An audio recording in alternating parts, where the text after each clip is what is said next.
I'm Gold Derby editor Daniel Montgomery here with Umbrella Academy visual effects supervisor Everett Burrell. And in season 2 of the series, which aired in the summer of 2020, the characters found themselves transported back to the 1960s. So first off, how much work was done in the effects to help establish and extend the setting versus the uses of physical sets and locations? And one of the big challenges for season 2 was exactly that. Everywhere we went, whatever location we went to in Toronto or even in Dallas, had to have constant cleanup and touch-ups and removal of all the things that are modern day: cell phone towers, security cameras, signs of businesses that didn't exist yet. Starbucks didn't exist in 1963, last I checked. But yeah, it was a tremendous amount of work just maintaining the day-to-day look of 1963 Dallas. Well, I wouldn't be surprised if, and at some time in the future, Starbucks invents time travel just so they can expand into 1963. And yeah, I imagine also the supernatural effects, the superhero visual effects that are used for the show. Do you also interact with a lot of the production department, the art department, to kind of on the color and the style and the visual textures? Especially with our cinematographers, our lighting directors, and our special effects coordinators, to make sure that we have all that interactive light on set. Like if Vanya glows hot white and she shoots power out, we need to have interactive light to bounce off the actors and the sets, and we have wind and air cannons and all that interactivity that really sells it. And then we're sort of the icing on top of the cake that's already built upon our principal photography. So yeah, we rely heavily on the other departments, and we work really closely with them. And right in the beginning of the season, the characters are dropped back into the 1960s, and then there's that apocalyptic vision of another apocalypse that they need to avert. That's such a visually grand kind of scene and spectacle. How challenging was that to create? It was definitely our Marvel movie moment. That we had gotten a lot of feedback from the fans from the first season, is they wanted to see our characters do more superhero things. And Steve Blackman, our showrunner, was really torn because there's the emotional value of our show, and then there's the grandness, sort of the superhero part of our show. And he really wanted to show off that, but he didn't want to maintain that through the season, just in certain moments. But it was, just the planning alone took months and months with the director, Sylvan White, and myself, and the DPs, and with the showrunner heavily involved, blocking that scene out, from storyboards to tech viz to previs to shooting it and stitching it all together, because it was shot over multiple days and multiple times a day. So we had to stitch everything together and blend each beat to make it one seamless oneer. So it was incredibly complicated, and we shot it in what we call our back lot over here in Toronto, where we built this 360-degree blue screen around our environment to match a location that we eventually digitally scanned in Hamilton, Ontario. And that became our main Dallas street that we replicated throughout the season. But yeah, it was a challenge, because not only do we had to destroy it, but we had to add jets flying overhead, atomic bombs going off, bullet hits, cannons firing, plus all the superpowers for each of the siblings doing their full thing. I mean, they're in their maximum performance level in that scene. So it was incredibly complicated. And one other interesting thing about the second season is that season 1 of the show, for the character of Vanya, is very much about her character thinking she has no powers, and it's kind of hidden from her until the end of the season. But season 2, we get to see more of her power, and it's such an intense power that she has, that it's one of the most visually intensive, it seems like it must be, to create. What was it like, sort of designing out and building out her powers visually using the effects? It's funny you mention that, because in the script it's really downplayed, and then we get to post, and Steve Blackman, our showrunner, he's like, oh, I I want more here and more there. And, I think he realizes that, part of the attraction to the show is those moments. And so sometimes they weren't even scripted, and we had to add in stuff for the various characters, especially, Vanya's character, when, she powers up and blasts out her energy. There were times when we actually, added it completely in post just to amp up a scene. But yes, no, she becomes more and more in control of her powers throughout the season, and definitely doing more research into organic sort of like things like solar flares and rip tides and tidal waves. All these things kind of led to the evolution of Vanya's powers. And you're also weaving these effects into a lot of fight scenes with the actors, like especially when Five is teleporting in the middle of a fight, whether he's fighting Lila or killing the board of the commission. It's a lot of physical acting and stunt work with the visual effects. What's it like choreographing those scenes, when you have that live action and the visual effects elements? Well, we work closely with our stunt coordinator Rick Forsyth and the actors especially to get the rhythm. And Aiden, or who plays Five, is a unique case because every time he teleports, which we call a blink, we have to shoot clean plates in order to paint him out, and that becomes more complicated the more the camera moves. In the old days, they would just lock the camera off, but now everything's all handheld and dynamic and steady cam or on a techno crane. So we have to really be careful and get those clean plates. I mean, that's the secret to making Five disappear, is we have to pull all the actors out and do the same move again, whether it's handheld or a techno crane or whatever, and then actually get plates where there's no actors in, so I can paint out Aiden at the appropriate moment. And Aiden's really, Aiden's phenomenal at playing Five. And we came up with a trick on the first season that when he blinks in, he jumps in the air, and we cut just on him landing. And the same thing when he blinks out, he jumps up in the air, and we always cut on him jumping. So he always has this momentum. And there's another interesting character introduced in season 2, AJ Carmichael, who's the head of the commission, who is a fish in a bowl on a man's shoulders. How much of that was like the physical prop of that with the CGI fish inside? Like, what was the process of creating that and shooting that? Well, we always knew it was going to be, originally it was going to be just a regular actor. There was talk about, he's too complicated to shoot, too expensive.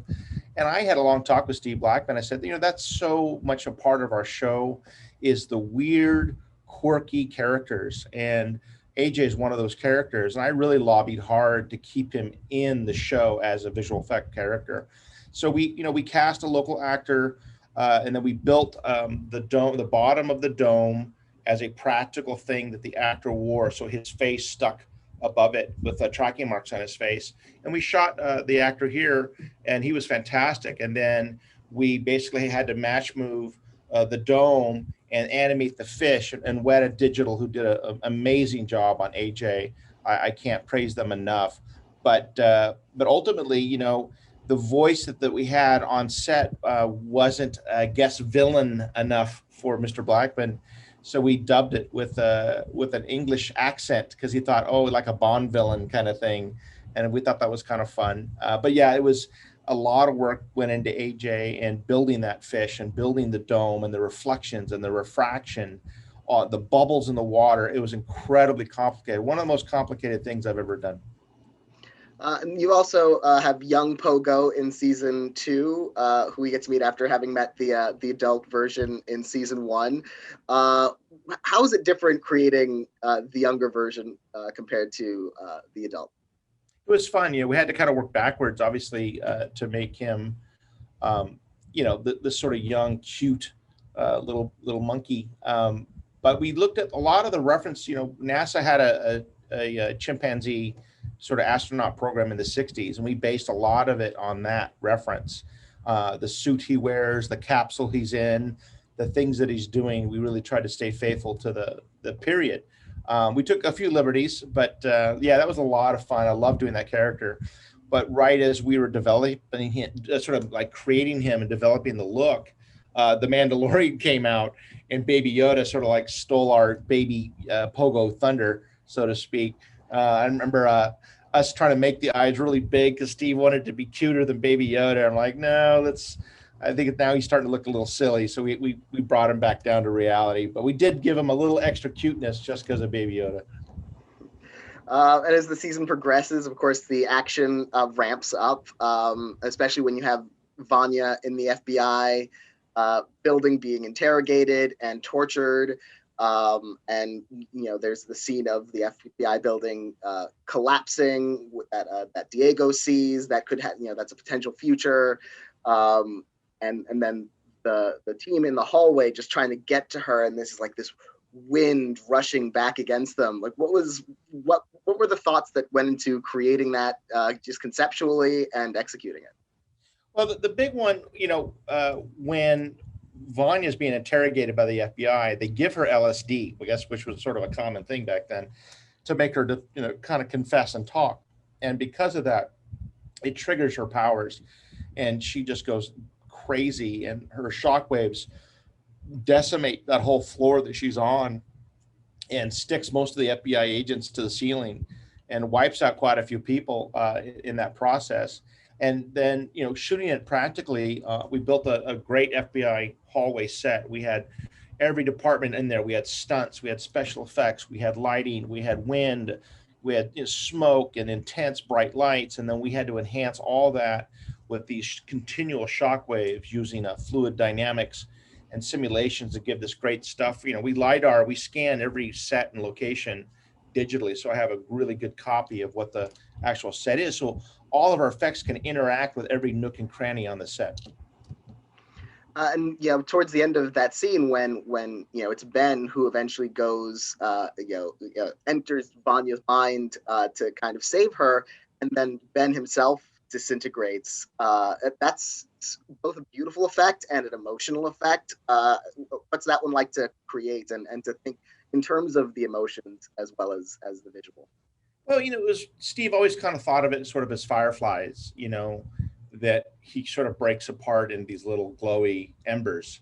And that was sort of the intent behind it. But we didn't realize how long that scene, really originally was just planned. At the very end, he disintegrates, but we had to back it up to like another minute into the scene. And Steve wanted to see it happen slower over time.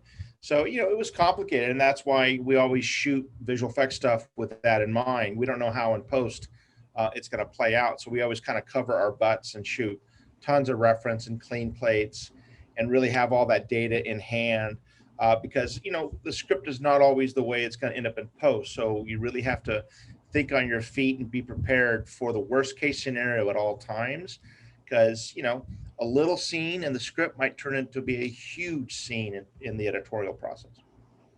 And speaking of huge X-Men moments, the finale, of course, you have this big climactic battle, with so many things happening, Vanya's powers, that swirling vortex around like the barn and Harlan. And how, was that like the most like work intensive episode of the season by far? What was that like? I think the Battle Dallas in the first episode, and certainly the Sissy's Ranch, at the end of episode 10, they're probably the two biggest episodes in the season. And one of our big problems is that it started to snow unexpectedly on that location, sort of halfway through shooting there. So half the footage we had was green grass and perfect, weather, and then the other half of the scene, it's complete snow on the ground. So we had to figure a way, like, what was the lesser of two evils? Do we add snow or do we paint snow out? So we had to kind of come up with a hybrid, and that's where the Harlan, what we call the snow cone, Harlan has triggered these powers, and where it's sort of frozen around the area around Harlan's power. So that's why when you see it, it's got this sort of circle around the barn of snow and ice, and beyond that, it's grass. Partly because it was a great story point, but partly because we were fighting the fact that it really snowed, and we had to kind of come up with a rationale for it. And that episode also has this very beautiful effect when Five has to reverse time by just like a minute or two to fix everything. And just seeing like all the characters reversing and kind of he's like in this like blue aura around him. How is that to conceive and to execute that one? Well, we talked about, we did some previs and some tests, some sort of concept art with it. We shot the background plate on location in the barn with everybody falling over. We use a thing called Q-Take to do playback on set, and that gives us the ability to reverse footage and slow it down and do special things on set. So we did a bunch of takes and we played it backwards to make sure everyone was standing back up, because he's going backwards in time as he runs. So people are dead on the ground, and then the bullets come out of their body and they go back up as he's running. And then we shot Aiden later on green screen, and we used that Q-Take again to line him up with the footage. And we shot him at a super high frame rate. I think we were shot him like at 500 frames per second to get him to run across through his siblings getting unshot. Basically, he's trying to go back in time to save them and stop the handler. And that was we did a lot of research on giving him sort of I guess we call it time sonic boom, where he's breaking the time barrier, so to speak, as he's going backwards through time. And that's what that bubble forms around him, very similar to a jet fighter breaking the sound barrier. And you've been working as a visual effects artist for many years now. I can only imagine, like, how has the technology and the process of visual effects kind of changed as you've been working in the industry? It's made producers very spoiled. We make it too easy on them. The technology has come such a long way, and a lot of the feature film effects tools have now trickled down into the TV industry. So we're able to get bigger and more epic looking stuff. But the problem that we always have is that, the showrunner goes out and watches a Marvel movie on a Friday night and comes to us on a Monday and says, I want it to look just like the Avengers Endgame. We're like, well, okay, I get that. I get the wish and I get the desire. But, we still want to be different at the same time. We don't want to copy Marvel movies. Certainly be inspired by them. So, but the technology has come such a far and such a long way. It's made things more accessible to so many more people.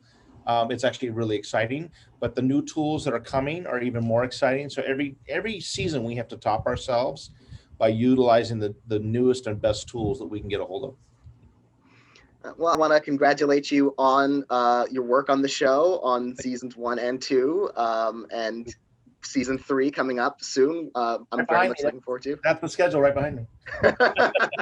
I'm just like, everyone will just be like zooming in to try and clues, but we will not ask for or give any spoilers here.